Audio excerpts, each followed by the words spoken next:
I hadn't planned to see her again. Not really. It had been years since that evening at her brother's house. A backyard fire, cheap beer, the kind of summer night that feels longer in memory than it was in time. I was 20 then, just another kid orbiting around my friend's older sister, the one who seemed too composed for the chaos around her. She'd laughed at one of my offhand jokes, and I'd said something, honest, probably too honest, about how she made everything feel slower. She'd gone quiet after that. Now I see her every Thursday at the cafe near my apartment. She works a few blocks away. I only learned that after the second time we crossed paths. That morning, the place smelled like burnt espresso and rain on pavement. I'd taken my usual corner seat, pretending to read emails I wouldn't answer. She walked in with that same calm presence, hair tucked behind one ear, coat damp at the sleeves. The room seemed to notice her, even if no one said anything. "Still doing your quiet thinking thing?" she asked, half smiling as she passed my table. I looked up. "You remember that?" "I remember you couldn't sit still," she said. Her tone was easy, but her eyes, soft brown and a little tired, lingered. I shrugged. "I've improved. Now I just pretend to think." She laughed under her breath, not the loud kind, but the one that ends in a sigh.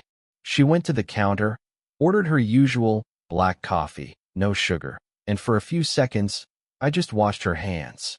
She stirred the cup even though there was nothing in it to stir. Habit, maybe, or nerves. She sat a few tables away, facing the window. I told myself not to look again, but my eyes kept flicking toward the reflection, her profile, her stillness. She was reading something on her phone, thumb barely moving. I thought about sending a text I'd written the night before. "Hey, it's been a while. Hope you're good." But it sat unsent, like every message that never finds the right time. The cafe was nearly empty when she stood up. She hesitated near my table, just long enough for it to mean something. "You still live around here?" she asked. "Yeah," I said. "You?" She nodded. "Moved closer last year. Feels strange, seeing familiar faces again." There was a pause, the kind that fills itself with everything you don't say. I wanted to ask if she remembered that summer. The firelight, the music, that moment that made me lose track of how young I was compared to her. But I didn't. She smiled, small and unreadable. "Well, maybe I'll see you next Thursday." Then she left, and the doorbell's chime felt louder than usual. I stayed another half hour, just listening to the hum of the espresso machine. My coffee had gone cold, but I didn't move. Outside, the rain had stopped.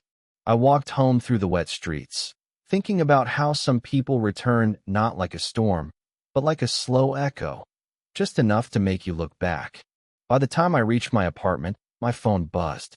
A message from an unknown number. "I still remember what you said that night." I stared at the screen, thumb hovering, heart quiet but heavy. And for the first time in years, I didn't know whether to reply or just remember. I didn't reply to her message. Not right away. For 2 days, I kept reading it. "I still remember what you said that night." Like there was a secret buried between the words, something I wasn't supposed to touch. Every time I opened my phone, my thumb hovered over the keyboard, but no sentence felt safe enough to send. On Thursday, I went back to the cafe. Same time, same seat. I told myself it was for the coffee. She arrived a few minutes later, coat open, hair slightly windblown. She looked surprised to see me, but not displeased. "I thought maybe you'd reply," she said, walking over. I tried, I admitted. Didn't know what to say. Her mouth curved, almost a smile. "You always used to overthink everything." She sat down across from me without asking, like we'd done this before. The silence between us wasn't awkward, just fragile, like thin glass between two hands. We talked about nothing at first. Work, weather, her brother. Then she mentioned, almost casually, "I moved here after the divorce. Needed somewhere quiet." The word divorce felt heavier than it sounded. I looked at her, but she was staring at the coffee, stirring again for no reason. "I didn't know," I said. "No one does." He was fine, just not for me anymore. She paused, then looked up. "I think I stayed too long out of habit." Something in the way she said that, not sad, just factual, made my chest tighten. I told her about the freelance jobs, how most days I worked from the same small desk, how nights felt longer than they should. Sometimes, I said, I think I miss things that never even happened. Her eyes softened. That sounds lonelier than it should. We fell quiet again. The clock on the wall ticked, a cup clinked behind the counter, and she leaned back, studying me like she was trying to recognize something familiar. I do remember that night, she said finally. You were nervous. You said I looked like I belonged somewhere else. I laughed under my breath. Still true. She tilted her head. And you still look like you don't know where you belong. That hit harder than I expected. Not cruel, just true. I didn't answer. She reached for her coat, but before she stood, she adjusted the folded sleeve of my sweater, smoothing it down like a reflex. The touch was nothing, barely there, but it stayed. I should go, she said softly. Yeah, I managed. She smiled, slow, searching. Same time next week? I nodded. As she walked away, I caught our reflections in the window, her leaving, me staying. And for a second, I couldn't tell who was holding back more. I don't know why that moment stayed with me.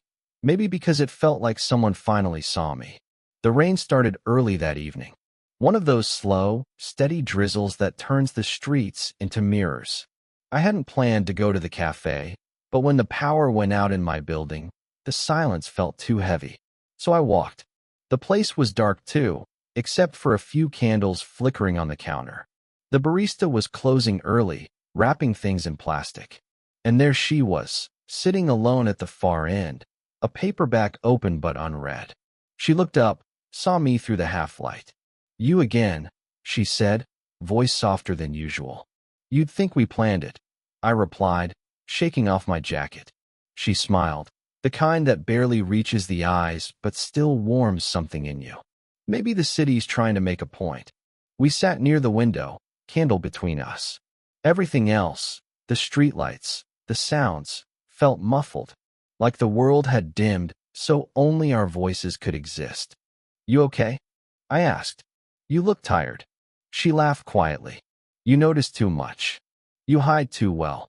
The air between us shifted, not heavy, not light, just full.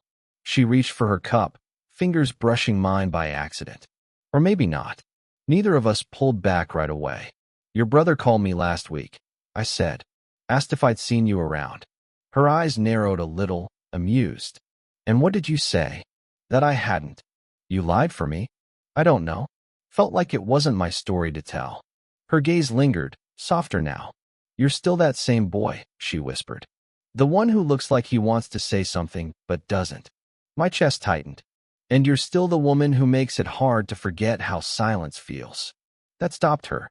Outside, a car passed. Its headlights flashed through the window, lighting her face for a second. The faint lines near her eyes, the quiet curve of her mouth. She looked both younger and older in that brief light. Then, from behind us, a voice, familiar. Hey, didn't expect to see you two here. It was her brother. He'd come in for takeout, rain dripping off his sleeves. I froze, and she straightened, instinctively pulling her hand away from the table. He didn't notice. He was too busy chatting with the barista, laughing about the blackout. But the shift had already happened, her shoulders a little stiffer, her smile more practiced. When he left, we sat again in silence. The candle flickered out. She exhaled slowly. We should probably go. I nodded, standing, but she hesitated at the door, turned back. If things were different, she began, then stopped. Her breath caught halfway through the thought. I waited, but she just looked at me, eyes steady, full of something we both understood but couldn't name. Then she whispered, "Good night," and brushed my sleeve as she passed, a touch so light it felt imagined. I stood there long after she left, hearing only the echo of what she almost said. We didn't see each other for almost 2 weeks after the blackout. I told myself I was busy, that I preferred the quiet. But the truth was simpler. I didn't trust myself not to say something I'd regret. Then one evening, I saw her outside the bookstore, standing in line for coffee from the small cart near the corner. She hadn't noticed me yet. She was wearing the same gray coat, sleeves rolled up like always, reading something on her phone, half smiling. I could have kept walking. Should have. But she looked up at the exact moment I decided to turn. And that was that. "Hey," I said. She looked surprised, and then not. "You vanished." "You stopped showing up?" I said. She raised an eyebrow. I thought maybe it was better that way. "For who?"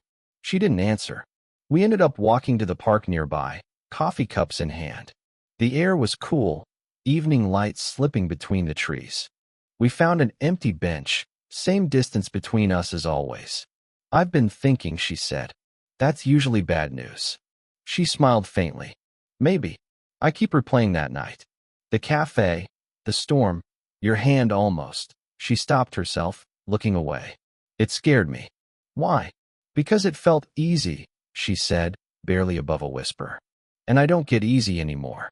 I watched her thumb trace the rim of her coffee cup. Tiny circles. "Nervous. I don't want to make things harder," I said. "For either of us." She exhaled. "Then why are you here?" I didn't have an answer. I looked at her instead, the faint bruise-colored shadow beneath her eyes, the hair that refused to stay tucked behind her ear. The kind of details that linger in your mind when you're alone. She caught me looking. "You shouldn't," she said softly. "Shouldn't what?" "Look at me like that." Her voice trembled slightly, but her gaze didn't move. "I don't know how else to," I said. The silence that followed was long. The kind where everything feels like it's about to tip over. "I keep telling myself you're just my brother's friend," she said. "That it's nothing. But then you say things, or don't. And it feels like everything." I felt my pulse in my throat. "You think I don't feel that too?" Her breath caught. For a second, neither of us moved. Wind brushed the trees above, scattering faint light across her face. She turned slightly toward me, close enough that I could smell coffee and rain on her coat. "If we cross this line," she said quietly, "we don't go back." I nodded, barely. We stayed like that, not touching, not speaking, just close enough for the air between us to change shape. Then she looked at me, eyes tired, full, searching. "Tell me," she whispered, "what do you really want from me?" And before I could answer, she stood, walked away, left the question hanging in the dark. She didn't come to the cafe the next week, or the one after that. I tried not to notice, but absence has its own gravity. It pulls at you quietly. At first, I thought maybe she'd gone out of town. Then I saw her brother at a grocery store near my place. He mentioned she'd taken a few weeks off work. Needed time with her kid, he said casually, placing a carton of milk in his basket. I didn't know she had a child. The word kid echoed in my head the whole walk home, rearranging everything I thought I understood about her. The pieces didn't fit the same anymore. That night, I drafted a message. "I hope you're okay." Then deleted it. Typed again. "Didn't know you were a mom." Deleted that too. Every version sounded wrong. Too close, too curious, too late. By the third week, I stopped going to the cafe altogether.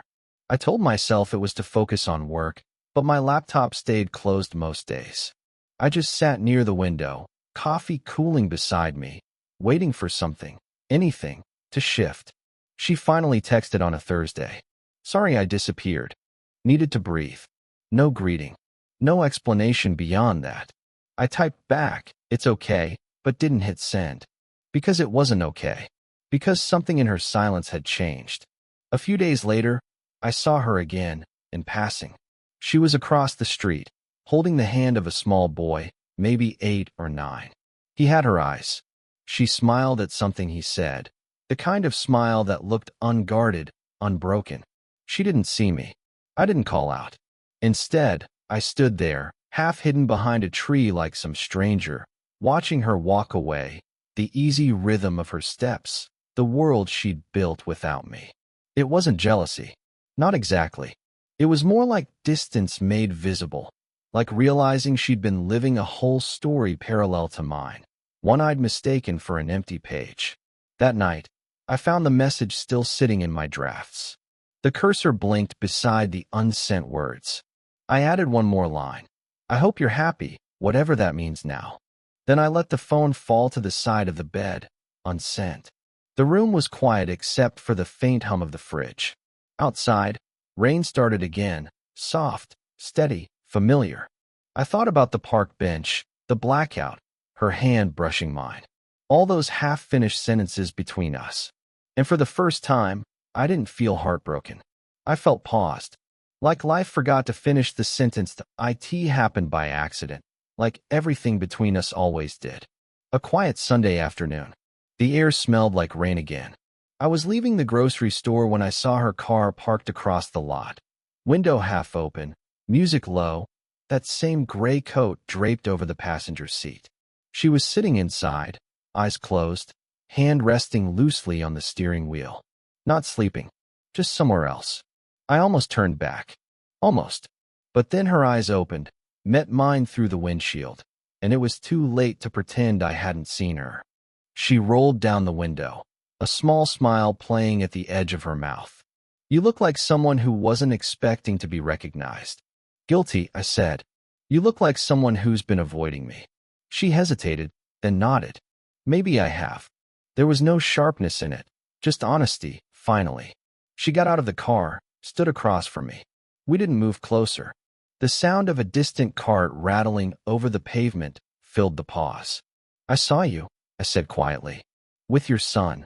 Her eyes flicked down, then back up. Yeah, I didn't tell you about him. Didn't know how. You don't owe me that. No, she said. But maybe I wanted to. A gust of wind lifted her hair, and she tucked it behind her ear. The same unconscious gesture that had haunted me since that first day at the cafe. I kept thinking, she said, voice low, that maybe if I stayed away long enough, the wanting would fade. But it didn't. It just changed shape. Changed how? It stopped feeling like a mistake, she whispered. Started feeling like something real. And that scared me. I didn't answer right away. My throat felt tight. Words caught between restraint and relief. I thought you were done with me, I said. I tried to be. She smiled, small, tired, honest. You're young. You'll forget me easier. That's what everyone older says, I murmured. But it's never true. She exhaled, soft, uneven. Then maybe you shouldn't see me anymore. That what you want? Her eyes glistened for the briefest second, but she blinked it away. No, but it's what makes sense. We stood there, two people caught in the space between choice and consequence. A car honked somewhere down the street. Someone laughed near the entrance. The world moved on. We didn't. Finally, she stepped closer, enough for her hand to brush against mine. Just a trace of contact, barely there. Sometimes, she said, I wish I'd never heard what you said that night. Why? Because it made me see myself again. The air between us felt thin, fragile. She looked at me, really looked, and for the first time, I saw her walls down completely. Say something, she whispered. I did. Not much. Just, okay. And somehow that was enough. It's strange how endings don't really feel like endings until much later. Months passed. The city shifted seasons, rain into sun, sun into the faint chill of early winter. I stopped waiting for Thursdays. She stopped pretending to avoid me. Now it's smaller things, everyday things. Sometimes I find her in the kitchen of the small apartment she moved into across town. Hair pulled up, sleeves rolled, making tea instead of her usual black coffee. She says she's trying to unlearn old habits. I joke that I'm still working on mine. Other days, we walk. Same park, same bench. She still brings that thermos she never used to finish. I still carry my sketchbook, but hardly ever draw. It's enough to sit beside her, sometimes in silence, sometimes talking about nothing. Her son's new obsession with soccer, my late projects, a neighbor's cat that keeps following her home. There's no ceremony to it. No declarations. Just a steady, lived-in rhythm that feels like breathing. Once, on a Sunday morning, I caught her looking at me from across the table. She was stirring her tea again, still out of habit, still unnecessary. What? I asked. Nothing, she said, smiling faintly. Just, I didn't think we'd make it this far. I reached over, took the spoon from her hand, set it aside. You always underestimate us. She laughed, soft and real. That same quiet laugh I remembered from the first time. The cafe, the rain, the way the world seemed to pause around her. Sometimes I wonder if that night, the night I said what I shouldn't have, was inevitable. Maybe every choice we made afterward just led us back here, to this calm, imperfect middle. One evening, as we sat on the bench, the sky turned that particular kind of gold that only lasts a few minutes. She leaned against me lightly, head resting near my shoulder. No words, just warmth. I glanced at my watch. 8:47 p.m., the same time I used to check messages I never sent. This time, I didn't need to. She sighed. You remember everything, don't you? Only the good parts, I said. Her hand brushed mine. Not accidental, not hesitant this time. Just sure. The world kept moving. Dogs barking, leaves rustling, someone laughing in the distance. But for us, it slowed again, just enough to notice how far we'd come from that first awkward coffee, from all the unsaid things. She looked at me, eyes soft, tired, alive. It's strange, she murmured. You never asked me what I remembered from that night. I smiled. I didn't have to. And for a long moment, neither of us spoke. The silence didn't need filling anymore. It felt full enough on its own. Did this story stay with you? What kind of quiet, real love stories do you want to hear next? The ones that don't shout, but stay with you long after the words fade.